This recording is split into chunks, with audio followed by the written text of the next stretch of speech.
Do you consider yourself a high achiever? Smart, driven, highly successful? I am so excited to have you. My name is Julia Arndt and I'm the host of the Stress Podcast. I will help you develop your stress resilience the same way you've developed your workplace superpowers. Learn peak performance tools to thrive at work and in your personal life. Let's get started. Hi, everyone, and welcome back to the Stress Podcast. I'm super duper excited to have my production team and founders on the podcast today. Vale, Diaz, and David. Oh God, David, how do I pronounce your last name? Ruvalcaba. Ruvalcaba. Yes. Nice. I'm super excited to have you two guys on the podcast today. So thank you for coming. Of course. Yeah. It's awesome to finally be here. We've been working together for so long now. So I know. Awesome to finally make it official. What's funny is I've edited like so many of these podcasts, and now it's like I've heard your intros, and it's like, wow, okay, now I'm getting interviewed by Julie. This is great. Yeah, I know. I feel like it's been cool because we just met each other for the first time live in person as well a few weeks back in Utah at your company, and it was so wonderful to finally meet you and give you a hug and say thank you for all of the amazing work that you've been doing over the last 2.5 years. And I think your story as well is absolutely incredible, which is why I wanted to have you on the podcast today. But before we're jumping into all of these things, I would say maybe you can both just do a quick intro, where you're located, what you've been up to today, and then we get more into the details. Absolutely. So like you said, my name's David and Vale. We both co-founded Dava in 2019. Dava, a lot of people ask, like, where does the name come from? Because it's just a really weird name. And it's like David, Vale, Dava. You know, there's a little story behind it. We're at McDonald's, just got together wanting to have, a name, and so, collectively we decided Dava would be a good name. And now it just sounds natural, like when people usually sign on, they're like, Dava, what is Dava? It's like, I hear Dava a lot, but essentially we co-founded Dava in 2019. And it's really just been, one client at a time, just growing, working together, lots of learning experiences. Like many mistakes, it's like, I don't think it's ever been straight uphill, right? I don't think that's possible. But now we just essentially work with creators that, we edit videos, of course, we edit their thumbnails, we create thumbnails, we have a graphic design team. Now we manage creators as well too. So we take a look at their channel, see how much revenue they're bringing in, see how we can help them bring more revenue. And even a lot more like finding brand deals and partnerships and, connecting the creator to the brand, because oftentimes creators just don't know how to do that in this space, so it's a whole different world, the creators world. Mm-hmm. Yeah. So, and I want to really take a step even further back, and I want to have you to maybe introduce each other and just say, what were you doing before you started Dava? And what is kind of your background? Yeah, I can go first here. So David and I, we like grew up together, but at the same time didn't. I knew him, he knew me, but we weren't friends growing up. We both played soccer, so we were kind of like rivals, kind of just growing up until high school, which is where we met together, which is also where we ended up working at the same place together. And that's kind of how Dava became. I think we both have a very similar story, kind of like a similar origin, right? I come from Argentina. He's coming from Mexico. We both don't come from a lot, right? We're both, I like to think now I'm more American than I am Argentine, but, it's been a journey to get to this point. But I think because we share such a similar story and we both have this, very similar goals, and the reason we do what we do is still, we share the same purpose, and so it makes everything a lot easier. But yeah, no, just, we ended up working together, and then. Where did you work together? Kind of out of curiosity. So David was my manager. Oh. We worked at a call center where we just answered calls all day. And then while we weren't on the phones helping, doing our job, we were trying to grow the business. And so, yeah, it's been pretty much all of high school. We just took calls. It was just like your typical call center, customer support, we'd create accounts. It was super simple. But because we were friends in high school, I introduced him to the job and I was his manager. And essentially how we got started was just like, we both had the same goal. We were both like super, like we really wanted it. And because I was his manager, I'd take him out of calls so we can work on videos. As weird as that sounds, you know, so I take him out of work so we can work on this stuff. And so it was a funny story, you know, the fact that I was his manager, they sent us to work from home pre-COVID, right? This was in 2019.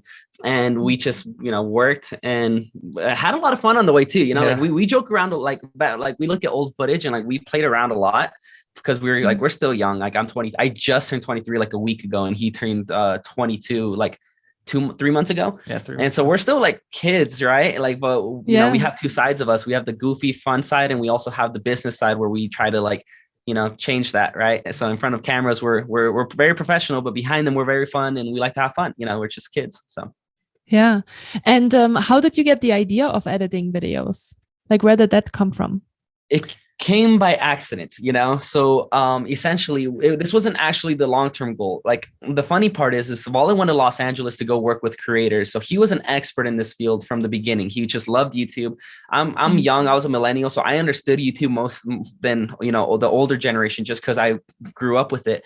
And when he came back, he just wanted to be successful. He just got out of a place where he's working with the Paul brothers, you know, like Jake Paul right up there, right? He's working with these big creators. He's like, I just want to be successful. I don't care what we do. So we started with day trading, believe it or not. You know, we were just entrepreneurs. We wanted to make money. We followed all those like, you know, accounts on Instagram and so on and so forth. But essentially, because of this craft that we had, we found clients that needed this help. You know, they're like, hey, I'll teach you how to day trade if you can edit, you know, videos for us for free, right? In exchange for mentorship. So like, yeah, that sounds like a killer deal, right? We'll use this, you know, mentorship to get better. And then hopefully we can pursue our dreams as a day trader. And then they started paying us. They saw the results we brought in with their channel, because we were only managing one channel at the time. This was like before we had management plans. Like management came way later in Dava. But essentially, this was just, we had one client. He was a day trader. We grew him from like very little subscribers to like 3,000 in like a month, and like loved the results. And so his friends were like, hey, well, let me pay you. And we're like, yeah, why don't we use this money to fund our day trading, right? And then eventually it just kept going and going. And we're like, why are we even day trading in the first place? You know, like we did well at editing and terrible at day trading. Well, good thing that you're editing now. You know, I just think it's so incredible. Like, you know, I've obviously worked with you now for 2.5 years, and it's such a powerful thing to see each other, I think, grow. Yeah, I think, you know, like obviously me as a kind of external person, seeing you grow, seeing the company grow, and then you obviously seeing all of your creators grow as well at the same time. It like brings people so much closer together. I think you have so much respect for each other in 100%. That space. 100%. And I just want to highlight, like, you were like 19 and 20 years old when you started this company that is now has 35 employees, I think. Yeah, 35, 40 employees. Yeah. It's insane. Yeah. And you're making 7 figures like in revenue.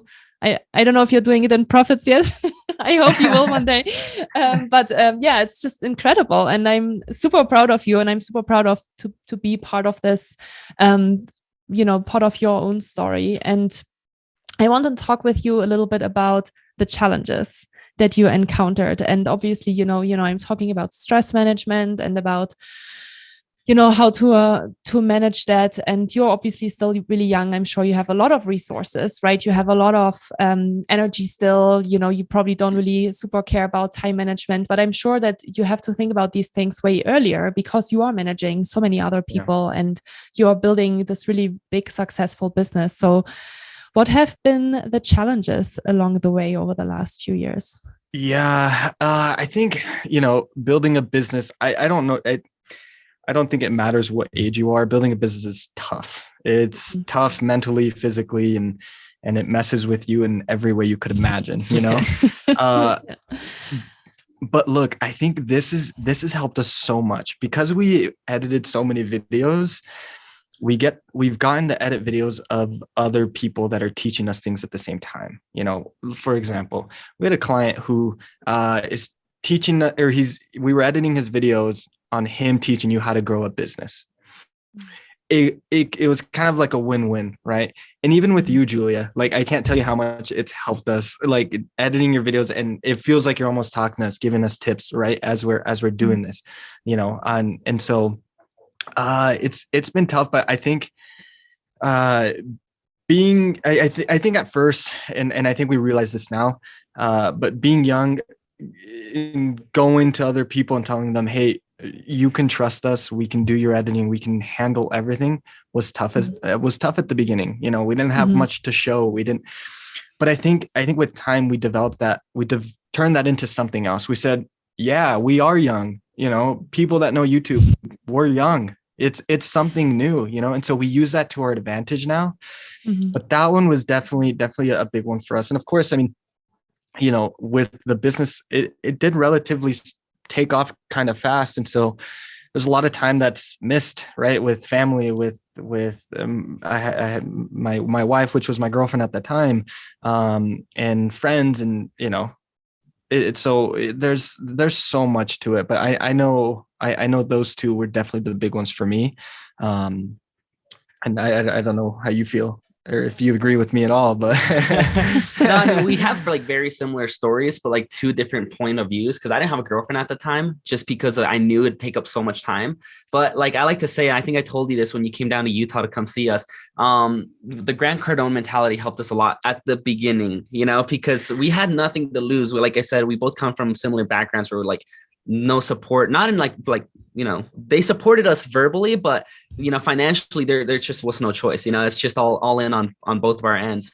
And so essentially we had nothing to lose, you know, and so we just went like very, very hard, worked so many hours. You know, he sacrificed so much time with his girlfriend. And I think that was really the hardest part at the beginning. We had the Grant Cardone mentality, so it's just kind of like 150%. But after doing it for so long, it's just not sustainable. You know, I think it's a great mentality to have at some point, but at some point you need to learn, like you said, if you don't know if we, you know, keep time management, it's like, that's actually very important to us. It's like, we don't speak to each other for important things unless it's blocked into our calendars, because sometimes I'm doing something and I can't get distracted. But like, this is actually something I learned from your videos, you know, and it wasn't even too long ago that you posted this. I think it was like maybe 28% of your time that's consumed by doing side tasks before you can finish one task, something like a statistic like that. And that just like sparked a light bulb. I'm like, why am I midway through a project and answering so many, you know, I don't want to say dumb questions, but it's just like side projects. Hey, can you help me with this? And it's like a little question. So now I have people just block out my time. It's like, if you need me, this is time. Or, hey, I'm busy during this time because I have tasks that I need to do. Otherwise, I won't finish it, because I stand up, go help, come back, and then I forgot where I'm at. And so I waste a lot of time. So time management is huge for us. It's very important. Yeah, absolutely.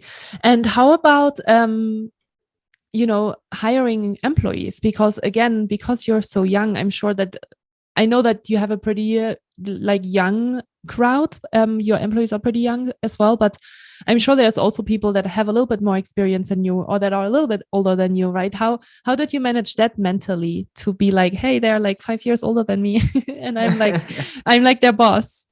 I think you know, I specifically remember when we hired the first person that was older than us.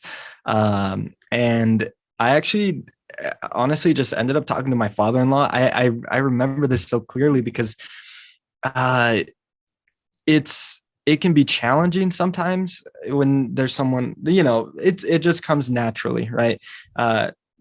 People that are older kind of feel sometimes that they have more dominance, or they have, you know, more maybe dominance is the wrong word, but just don't see you as their boss, right? It's kind of like, and it is hard because a lot of us here are friends, or we were friends before they even joined the company, you know. But I think one thing that we do well here at Dava is we can be friends and everything, and we want to be friends, but once we're at work, we're working, you know. And so, you know, and they say, hey, don't ever work with family. Don't work with, I have my brother works here, my cousin works here. But the one thing that we do really well is nothing gets taken personal. You know, it's this is work at the end of the day. We respect that, and we just make it happen. But yeah, it's challenging. David now is handling more of the hiring with the people that come in. So maybe you've kind of run into different challenges, but there's definitely a lot of challenges, you know, because having their first couple employees, I wouldn't say was too much of a challenge, because there was no structure. So we could snap our fingers and change anything at any time. But the bigger your team gets, it's like every little detail can slip through the cracks, right? Are we sending messages, right? Is there a process to send messages to make sure people actually get responded to? Not just the one person, but hundreds of clients, right? And so that was really, the most challenging part, because employees, and, in the nicest way possible, they only do what they're told to do. And so if you create a process that's above and beyond, then they're going to act above and beyond. But if you ask them like, hey, just make sure to respond all the time, they won't do it. There has to be a process where they actually like, oh, I need to go through every message a certain amount of the days to make sure that everyone's responded to. And there's only a certain amount of like window that they have where they can't respond during business hours unless they have a specific reason. So I've learned that work-life balance is super, super important. It's like, it's like that was the boundaries we've had to set, not in terms of our employees, but our clients as well. It's like, hey, after these hours, we don't guarantee responses because work-life balance. It's just like hiring anybody in-house. You can't ask your employee to respond all day, every day. It's just within these hours, get used to it, because after these hours, they're not going to be around. And then people will adjust to our schedule, which is important if you're going to have a team like ours. So yeah, it's also something that at first I think was happening just without people realizing. I think the big thing that we try and just get the message out right away is time to recharge, especially for employees.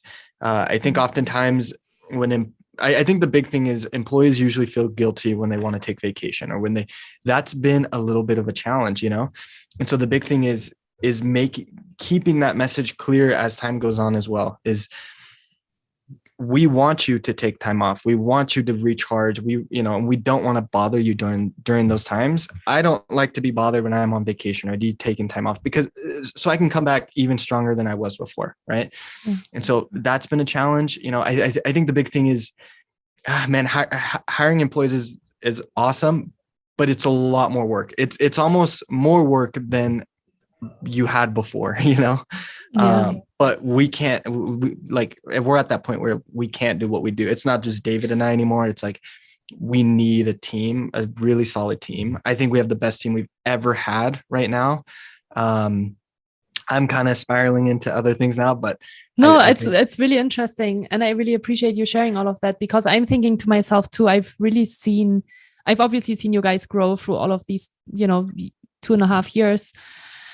Almost, from the start, from when you started your business. And it's really interesting to hear you talk about it, because even I recognize that now that your team has gotten a lot better at, communicating. We have Slack now, right? Like, it's really interesting, all of the different tools and systems you actually put in place in order to work with each other. We have Asana now, and we have Slack now to communicate with each other. And I do see that it actually, it was as always, it's a painful process when you started and when it's like new things. And, I recognized even myself, like every time, you brought in a new system or tool, like my first reaction is, oh no, something new, It's like, okay, now we do Asana. And I'm like, I already have a project management tool. I don't want to have another one, right? Or I remember when David told me about iFrame and how to review videos, and I was like, oh, I need to learn this new thing. And now I love it. And I can't believe that for like a year we were sending back and forth, things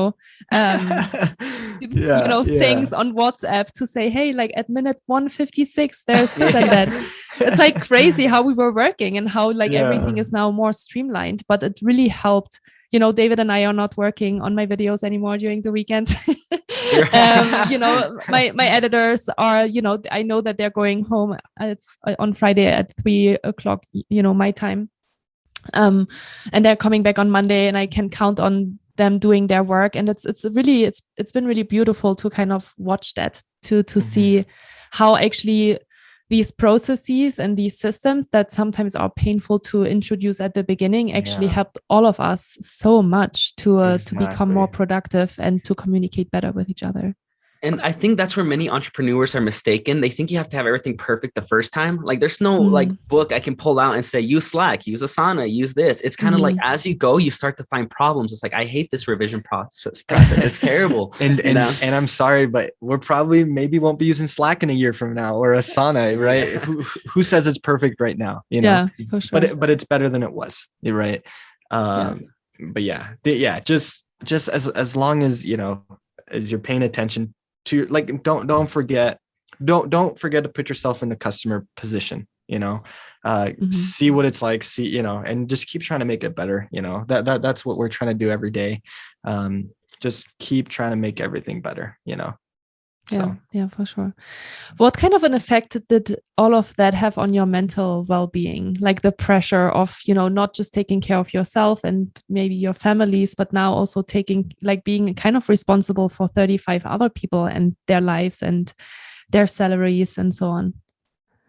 I for sure feel like it holds me accountable. Like the first, and I actually said this in the last interview, in a different interview, it's like, at the beginning, I genuinely don't know an entrepreneur that didn't get started for themselves. It's kind of like, I want to be successful, or I want to live this life and I want to do this. But as we started to develop and grow, we realized like, it's not just about me anymore. Because if it was all about me, I would be finished from where I wanted to be. But it's like so far from that. Like I want to help my entire team, so we don't think in decisions and based off like where I want to be anymore. It's like, where can I take the rest of my team? I want them to live a super happy and fulfilled life, And so it's like, I feel like that's what actually, there's a lot of pressure for sure. Like it doesn't leave my mind. Like I think probably too much about it, but whatever I can try to do to like make sure that it's not just me living a good life. I want everyone to be happy, everyone to have work-life balance. It's like, I think a lot about it. And I would say it can get stressful just because sometimes you just don't have a solution. So you have to figure it out. You have to, Yeah. And it takes a toll, like, going back to your question, like it does take a toll. I was probably, in the last 3 years, almost 3 years that we've been doing this, 6 months ago, I was probably at the hardest point of it all. And I feel like I can confidently say that right now, I'm probably at maybe my peak, right. Of just feeling the best I can. And I think it's just realizing that, growing a business, it's not 9 to 5, it's 24, or it's 24/7, but it's a journey at the end of the day. And this isn't something that's going to be completed in 1 year.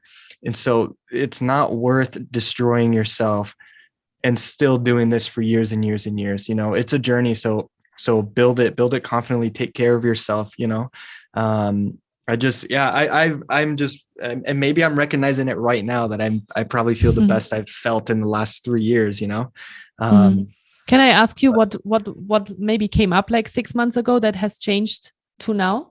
Yeah, I think 6 months ago, I think Dava was going through an internal transformation with a lot of things. And so there was just a lot of work, so much work. And then you start falling kind of, into a, you get home, you're tired and you don't want to do anything for the rest of the day, at least for myself.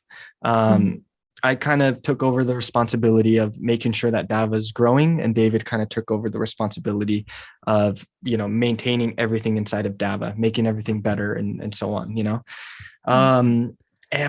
but I think what helped is just admitting that I felt like this. I think that was the big thing. I come from a place where in my household growing up, we didn't talk about how we felt. We didn't, that wasn't normal, and so I always held things to myself.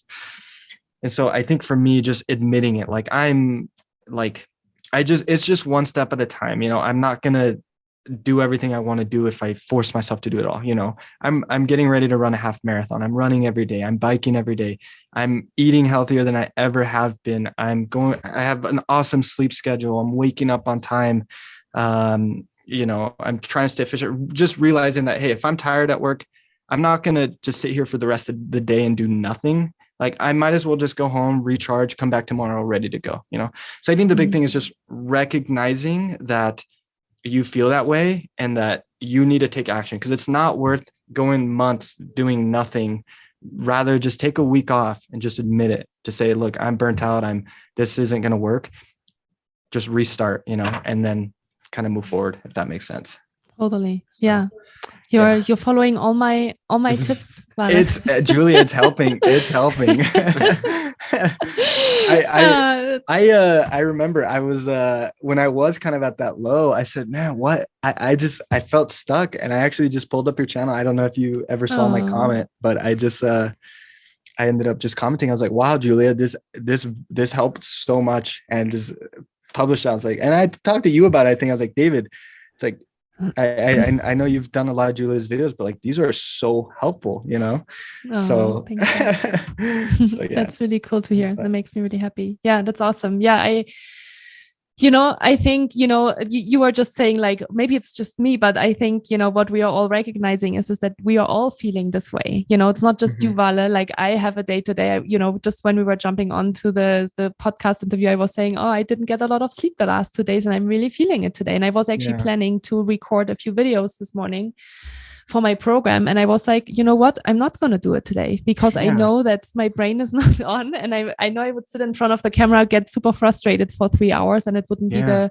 product, that I would want to send to you guys and also show to my clients. So I'm like, okay, that's fine. And I think 2 years ago, I would have forced myself to sit in front of the camera. And I think it's really beautiful because the process as well of trying these things out and experimenting teaches you, oh, hey, like I can make that decision today to be like, I'm tired, and that's totally cool. And I'm 100%. Like finding an hour tomorrow and I'll do it tomorrow. And I know I will actually get it done in an hour and don't need 3 hours and will not have a frustrating process. It'll come out better than if you would have done it today, For sure. So yeah, 100%. Yeah. How about you, David? How are things for you mentally? Having I would such say, a big team? Yeah, totally. I would say the first half of the career so far, because it's going to be 3 years in May, but the first half of the career, I would say had a huge push mentality. And Vale called me out for it. It's just that like after halfway, he's like you sprinted for too long and now it's showing. It's like you're wearing yourself out. This was before I started like listening to your content, because I just had the push mentality, which worked until I completely collapsed. I almost did nothing for months, but the problem was I kept coming to work. And so I felt like it could have been a 1 week break and I could have came back and been good again. But instead I chose to drag it for months. So, for me personally, yes, it's taken a toll, but the first couple months was honestly not too much of a slowdown. I think it was just because the amount of motivation I had at the beginning, and there's more motivation I could ever have, what I have today. If it was, it was crazy. I don't know. Yeah. I wouldn't go to the gym. I would do absolutely nothing but work. It was every waking hour I was working just because I felt like I needed to get this kicked off or it was pointless. To kind of touch on that, on the severity of how bad we needed it to work. I was his boss and essentially I would take him out of calls and we would do nothing for our jobs, right? We didn't get paid a lot. So we were kind of just it wasn't like a career, but I would take him out and we would work on our business all day. But during the summertime is when it was busy. So they would less likely find out that we did nothing. But towards the end of the summer is when they audit and review everything and they will know for sure that we did nothing. And so we set ourselves a time frame. It's like, let's just work super, super hard until we can, get, because they kicked you out before they could get, we basically got fired. They gave us an ultimatum because we worked from home and they're like, you can't work from home anymore because nothing was done in these last couple months. And so we quit. And that's when, it was at the beginning, it was not hard. I would say it was just a combination of a lot of things. I wasn't mentally too well either. So working was a good distraction for things that were happening in my life. But after that, once I was totally fine, it was definitely I had to start thinking smarter and not harder because you can only work so hard for so long. So, yeah. And I had one other question about the employee part. What was it? I don't know, slipped my mind. See, that's what happens when I don't get enough sleep. I think it's super interesting. I really appreciate you sharing all of these different things so openly. Yes, the question that I had was around growing the business. You grew so fast. How do you make these decisions? I think as when you're an entrepreneur and a lot of people always talk about, you should already hire people before it gets too busy, because if you're hiring people when you're already busy, then it's kind of too late, because then you need to, the time that you need in order to onboard people and such and so on. How have you thought about that? Do you feel like you did a good job at that, of bringing people on before it started to get too busy, or how was that expansion strategy? Yeah, that's an awesome question. We followed Grant Cardone a lot. Can you tell us a little bit about him, so just people know? Of course. So no worries. So Grant Cardone, he's been in the sales world forever. He's been in the real estate world forever.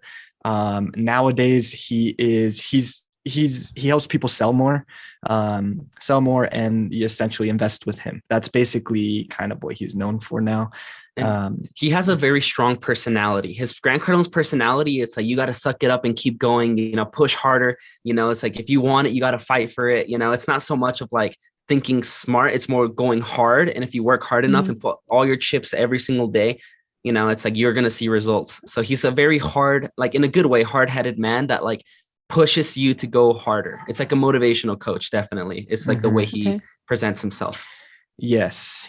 And so with that being said, the one thing he always preached about, and we didn't have anyone to go to, so we're just like, well, Grant Cardone says this, so let's just do it, I love that. Yeah. And it came back to bite us in the butt, but the whole thing was like, his whole preach was, everyone's worried about hiring before bringing on all these expenses and payroll, yet there's no revenue coming in, and I still have the bad habit of this sometimes, but because it stresses everybody out. There's a lot of work coming in, but there's no employees to take on the work. Right.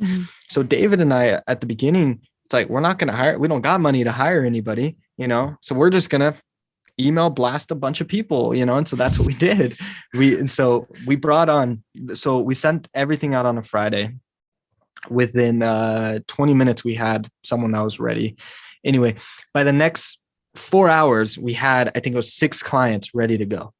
Just David and I, and we're like, I don't know how we're going to do that, but we're going to figure it out.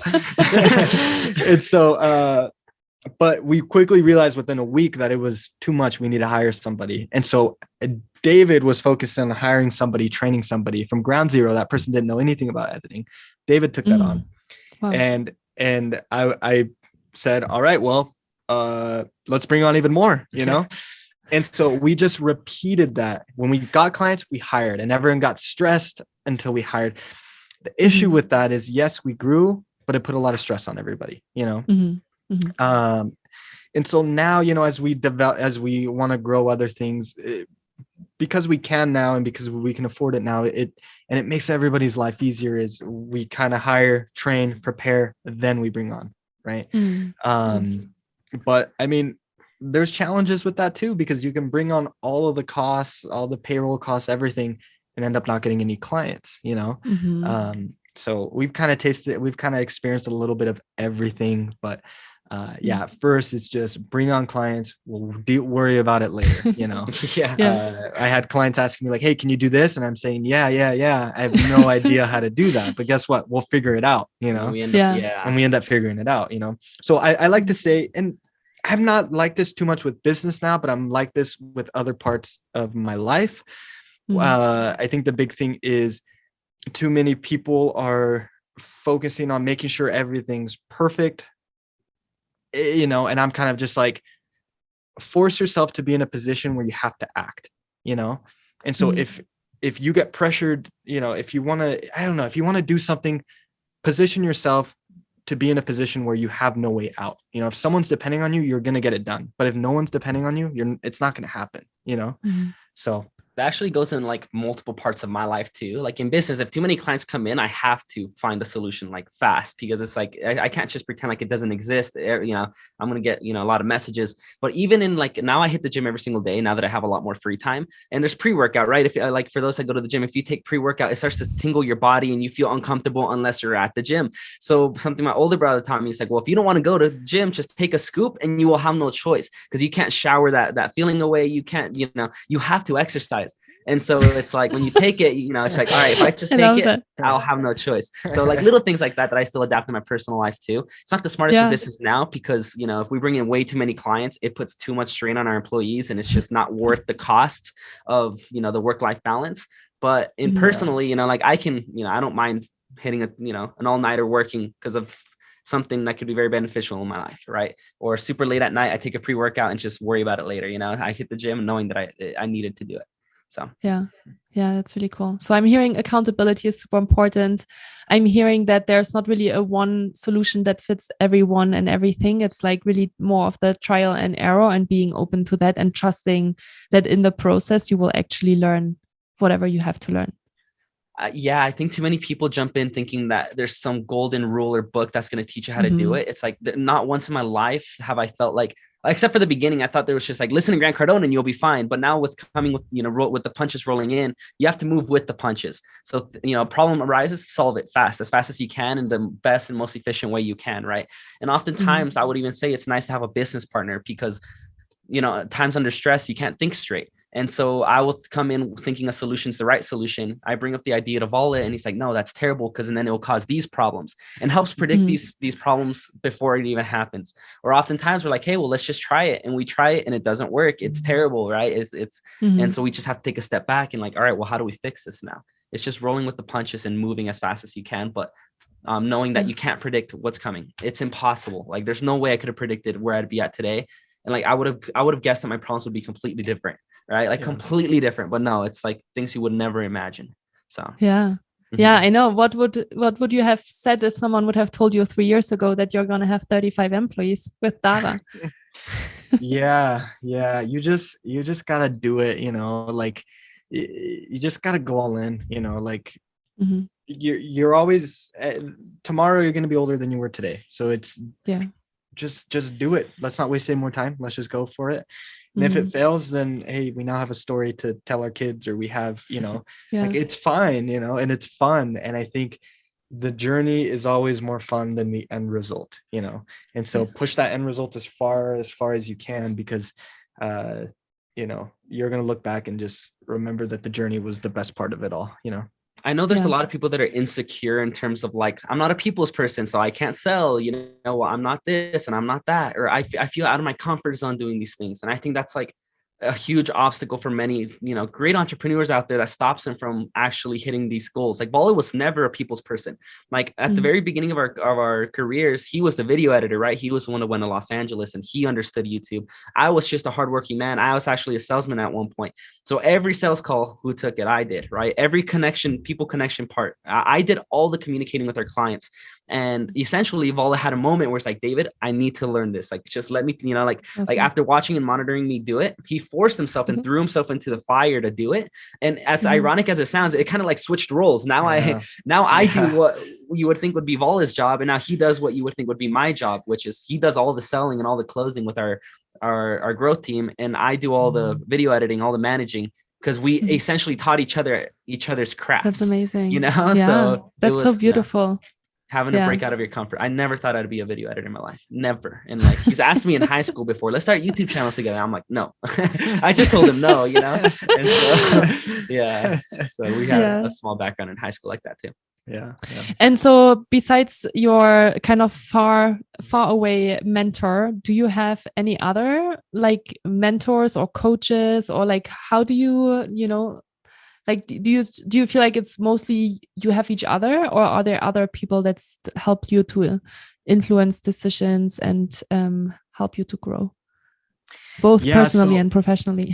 Of course, yeah. I think for me, the big thing is I've learned the most and have had something to look up to when I learned something, and so really books has done a big thing to me, and I struggled to read, like to sit down and read something. So audiobooks has helped me so much, and so I think there's just so many business, like so many people, and it doesn't even have to be business people. I know music artists that I just like, there's an artist called NF, and it's not necessarily that I like his lyrics, but I like how passionate he is about what he does, about what he sings about, and that to me, although it has nothing to do with what I do, that gives me some sort of motivation, that it's like, as long as you like, you can just feel the passion in him, and it just gets me going. It makes me want to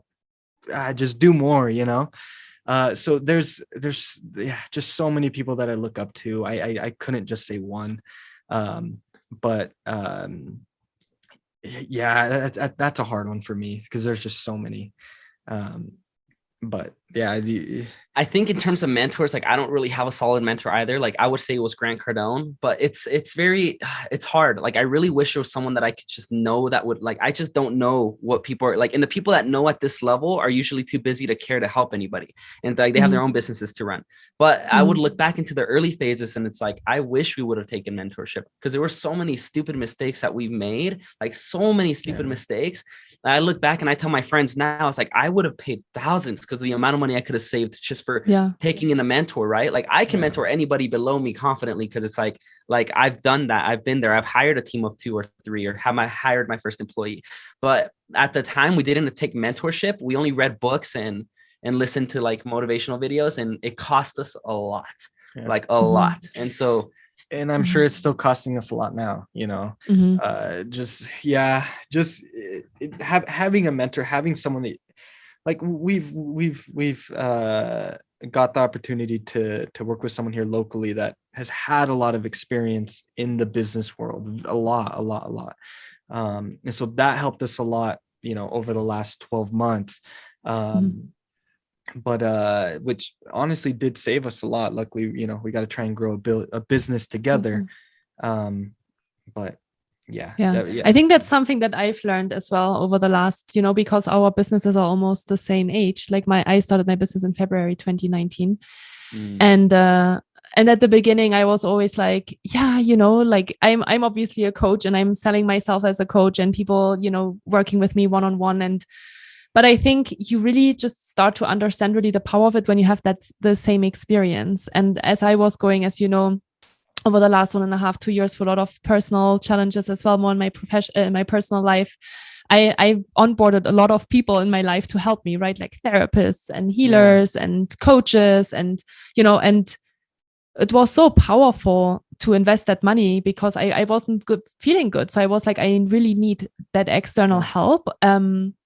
And that really translated into business. So then I was like, well, you know, how can I like become more, you know, present? So I like hired a public relations company last year. And then this year I was really focusing on, or I am really focusing on business growth and development. And I'm hiring people because I think I've made that experience that really, like, even though like upfront, you're like, oh, this costs like 5 or 6 or 7 grand. You're like, oh man, this is a lot of money upfront. But the amount that it brings me back, like how much that investment pays off is absolutely incredible.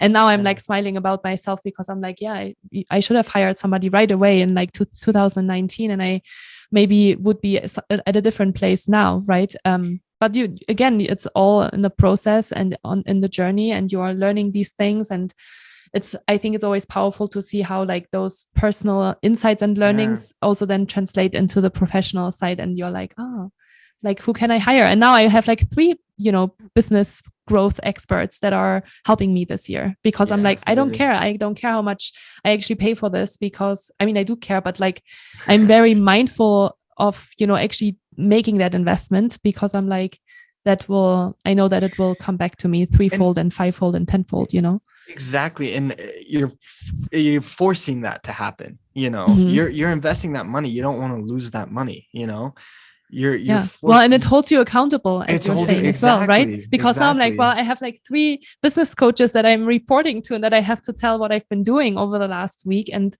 and it holds you accountable. And that's, as you were saying, it's like one of the most powerful things that you can have. Exactly. Yeah. That's awesome. I feel like we need to take, you know, like some referrals from you and business coaches, because I do think about it a lot. Sure. And if I would have had it in the earlier phases, it's like it would have been a no-brainer. Like, why wouldn't I do this? But it's the same thing, just at a different level, right? Like, I'm not going to hire a 6-figure coach, but I'd hire, you know, one that's greater than that. But I feel like, like we still make so many mistakes to this day. So it's like mentorship is a necessity. It's just, you know, don't be naive to think that you just got it, you know, because it's. I mean, it costs a lot. Yeah.